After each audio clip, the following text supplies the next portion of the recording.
Hello students, today we discuss about constitution and law. आज हम जिस विषय के बारे में चर्चा करने जा रहे हैं उस विषय का नाम है हमारा भारतीय संविधान। तो सबसे पहले हम बात करेंगे कि हमें संविधान की ज़रूरत क्यों पड़ी। After a long period of struggle for freedom, India became independent on 15 August 1947. But this independence was incomplete because India was still to be governed by the constitution and law, which were the ones framed by the British Parliament to suppress the Indians. Thus, there was an urgent need to frame a new constitution of an independent India in order to make it successfully independence. काफ़ी संघर्ष करने के बाद भारत के लोगों ने आज़ादी प्राप्त की थी, लेकिन वह आज़ादी तब तक अधूरी थी जब तक उनके पास अपना कोई संविधान नहीं था, क्योंकि वह पहले अंग्रेज़ों के द्वारा बनाए गए संविधान के अनुसार ही कार्य कर रहे थे, जो संविधान केवल और केवल भारतीयों के शोषण के लिए तैयार किया गया था।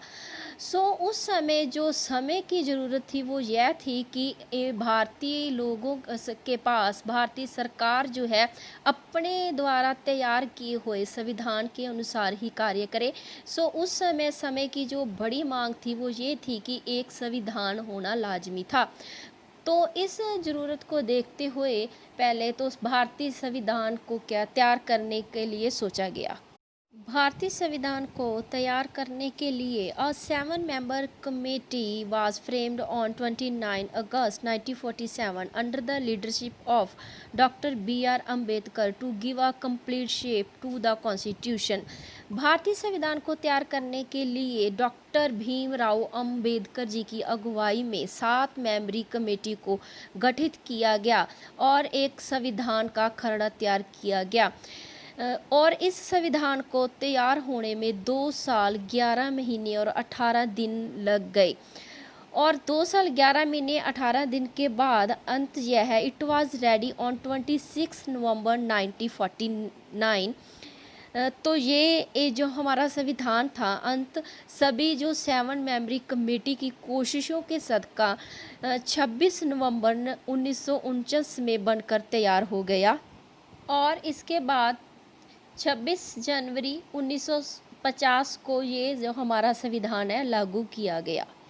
Further I explain the meaning of constitution. आगे मैं जो बताने जा रही हूँ कि हमारे संविधान का जो अर्थ क्या है।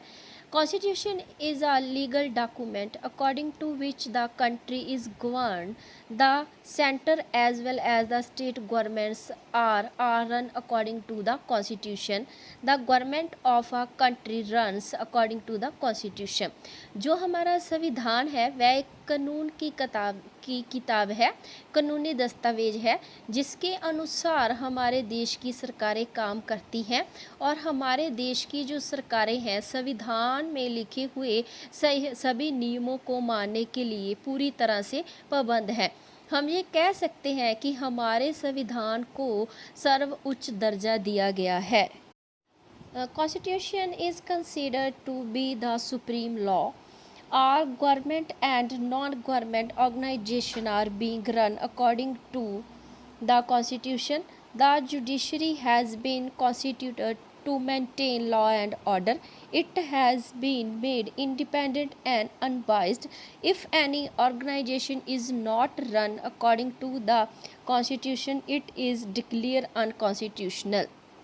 हमारे जितने भी सरकारी और गैर सरकारी संगठन है वह सभी अपना काम संविधान के अनुसार ही करते हैं। अगर वह सरकारी और गैर सरकारी संगठन अपना कार्य संविधान के नियमों के अनुसार नहीं करते तो जो हमारी न्यायपालिका है उन्हें वो है जो है गैर कानूनी घोषित कर सकती है। इसलिए हम कह सकते हैं कि जो हमारा संविधान है उसे सर्वोच्च जो है मान्यता दी गई है, वो सबसे सुप्रीम लॉ है। आगे हम बात करेंगे कि हमारे जीवन में संविधान का क्या रोल है, संविधान का क्या महत्व है। Man is a social animal. He lives in the society because of his nature and needs. He creates groups, communities and organizations. All these are made in accordance with law. Law is required to lead a civic life. मनुष्य एक सामाजिक प्राणी है, इसलिए वह अकेला नहीं रह सकता। उसे अपनी ज़रूरतों को पूरा करने के लिए बहुत सारी संस्थाओं को जन्म देना पड़ता है। तो संस्थाओं को जब वह जन्म देता है तो इसके साथ ही ये बात अवश्य हो जाती है कि उन संस्थाओं को चलाने के लिए नियम भी होने चाहिए। तो एक मनुष्य के लिए ये बहुत ही ज़्यादा ज़रूरी है कि अपनी सोशल लाइफ को चलाने के लिए कुछ नियम का होना बहुत ज़रूरी है, जिससे ये है कि जो समाज है उसमें अराजकता नहीं फैलती। वो सभी नियम हैं हमारे संविधान में लिखे हुए हैं, जिसके अनुसार हमारे देश के सभी नागरिक रहते हैं और हमारे देश की सभी सरकारें काम करती हैं। इसलिए मनुष्य की सोशल लाइफ को कंट्रोल करने के लिए जो संविधान में है वो नियम लिखे गए और नियम को बनाया गया। आगे हम बात करेंगे कि अगर हमारे भारतीय संविधान में ये लिखा है कि जो हमारे भारत के नागरिक हैं वो संविधान के अनुसार संविधान के नियमों को मानने के लिए पाबंद है, तो इसके साथ में संविधान की एक सबसे बड़ी विशेषता ये है कि हमारे भारत के नागरिकों के लिए संविधान में जो है राइट भी, नागरिकों को अपने अधिकार भी दिए गए हैं, जो कि उनके लिए उनकी जो स्वतंत्र जो है जीवन जीने के लिए बहुत ही ज़्यादा उपयोगी है। तो हम बात करेंगे कि अगर कुछ लिमिटेशन हमारे भारत के नागरिकों पर लगाई गई है, उसके साथ ही हमारे भारत के संविधान की सबसे बड़ी विशेषता ये है कि भारत के नागरिकों को कुछ जो अधिकार भी दिए गए हैं, जो कि उनके लिए सबसे अच्छे और बढ़िया काम करते हैं। Citizens have been given many rights under the complete democratic setup of our country. Citizening the government is also one such right. Wherever a government frame the law against the interest of the citizen, they are free to protest against it. अगर हमारे भारत की सरकार कोई ऐसा कानून बना देती है जो भारत के नागरिकों के हित के विरुद्ध है, तो इसके उलट हमारे भारत के नागरिक उस सरकार के अगेंस्ट में प्रोटेस्ट कर सकते हैं। ये एक बहुत जो है हमारे भारत के नागरिकों को एक जो अधिकार दिया गया है। आगे हम बात करेंगे कि हमारे संविधान में वो सभी नियमों को लिखा गया है जो एक इंसान की लाइफ को मेंटेन करने के लिए नियमों का काम करते हैं, और सरकारों के लिए नीति निर्देशों को भी हमारे संविधान में शामिल किया गया है। लेकिन इसके साथ ही अगर हम बात करें कि कुछ बातें ऐसे भी हमारे संविधान में दर्ज की गई हैं कि जो हमारे समाज के लिए जो वर्जित हैं, हमारा संविधान उस चीज़ों की जो हमारे भारतीय संविधान में कुछ ऐसी चीज़ों का उल्लेख किया गया है जिनकी समाज में जिनका प्रयोग करने की मनाही है। अगर हम बात करें कि हमारे जो संविधान में किन किन बातों के ऊपर चीज़ों पर के प्रयोग पर जो है नियंत्रण लगाया गया है, उनमें से एक है boycott the liquor. According to the survey, every fourth person in our country consumes liquor. Approximately 25 crore rupees are being spent in liquor daily. Many of state governments have banned liquor, although Gujarat, Haryana and Kerala has totally banned liquor in their state, but these laws were not completely obeyed. Our government and society need to work on boycotting the evils like liquor and drugs. तो हमारे देश में जो है शराबबंदी के ऊपर जो है पाबंदी लगाई गई है। बहुत से ऐसे राज्य हैं जिनमें पूरी तरह से जो है जो शराब पीने की मनाही की गई है, क्योंकि ये जो नशीले पदार्थ हैं वह मनुष्य की लाइफ को और संविधान के में लिखे हुए नियमों को भंग करते हैं। इसीलिए संविधान में ऐसे जो नशीले पदार्थों के सेवन का निषेध किया गया है। सभी भारत के नागरिकों को सामाजिक जीवन को एक अच्छे ढंग से जीने के लिए सभी नियमों को मानने के लिए पाबंदी लगाई गई है। इस तरह से हम कह सकते हैं कि संविधान का हमारे जीवन में बहुत ही महत्व है। संविधान में वह सभी कानून लिखे गए हैं जो एक मनुष्य की जो सोशल लाइफ है उसको कंट्रोल में रखते हैं, और सारे समाज में एक नियमों का होना बहुत ही ज़्यादा लाजमी है, क्योंकि एक इंसान जब नियमों को फॉलो करेगा, नियमों का पालन करेगा, तो उस समाज में कोई भी अपराध नहीं होएगा। इसलिए हमारे संविधान के अनुसार ही जीवन व्यतीत करना ही उचित है। इसके अलावा अगर हम बात करें कि हमारा संविधान है, उसकी सबसे प्रमुख विशेषता ये है कि हमारे संविधान में जो है भारत के सभी नागरिकों को एक नज़र से देखा गया है। हमारे संविधान में किसी भी नागरिक के साथ किसी भी तरह का कोई भी भेदभाव नहीं किया गया, चाहे वो नागरिक किसी भी धर्म, नस्ल, जात के साथ संबंधित हो।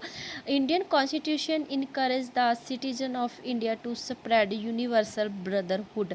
हमारा भारतीय संविधान भारत के सभी नागरिकों में भाईचारे की भावना का विकास करता है। The spirit of brotherhood must prevail among the Indians because people from different regions and communities reside here.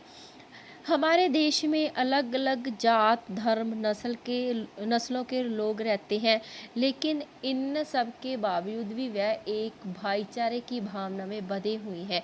ऐसा इसलिए है क्योंकि वह सारे नागरिक हमारे भारतीय संविधान में लिखे हुए नियमों के अनुसार अपना जीवन व्यतीत करते हैं, और भारतीय संविधान किसी भी मनुष्य को दूसरे मनुष्य के साथ भेदभाव करने की आज्ञा नहीं देता।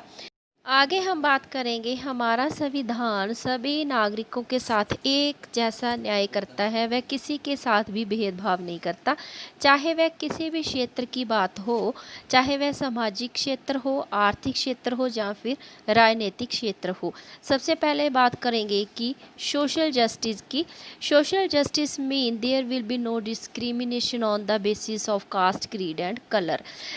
सामाजिक क्षेत्र में हमारे संविधान के अनुसार किसी भी मनुष्य के साथ किसी भी तरह का भेदभाव नहीं किया जाएगा। In the chapter 3 of our constitution, first fundamental right to equality, article 14 to 18 removes all social inequalities। कि हमारे जो संविधान में जो है धारा 14 से 18 में लिखा हुआ है कि सभी नागरिक एक समान है, किसी के साथ किसी भी तरह का कोई भी भेदभाव नहीं किया जा सकता। इसके बाद हम बात करेंगे कि economic justice. Concept of this justice provide equal opportunity for all the iron livelihood and equal pay for equal work. Bharat के संविधान के अनुसार जो मनुष्य जितने समय कार्य करते हैं, चाहे वो स्त्री है चाहे वो पुरुष है, उसका equal work for equal pay, जितना वो काम करेगा उतना उसको वेतन दिया जाएगा। कोई भी स्त्री अगर पुरुष के बराबर काम करती है तो उसको भी पुरुष के जितना ही वेतन दिया जाएगा।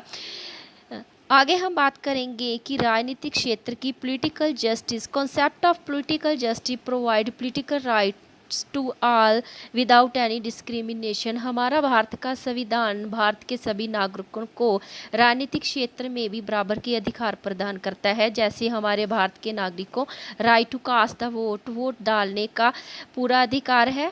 जब वो 18 साल के हो जाते हैं तो सभी नागरिकों को ये अधिकार मिल जाता है। राइट टू कंटेस्ट इलेक्शन, कोई भी जो नागरिक है अपनी एज लिमिट अगर पूरी कर लेता है तो वह चुनाव लड़ सकता है। Right to hold public office, right to the criticise government, सरकार की निंदा करने का एक नागरिक को पूर्ण रूप से अधिकार है। Right to form political parties, right to petition, ये सभी जो अधिकार हैं हमारे भारत के नागरिकों को एक समान दिए गए हैं।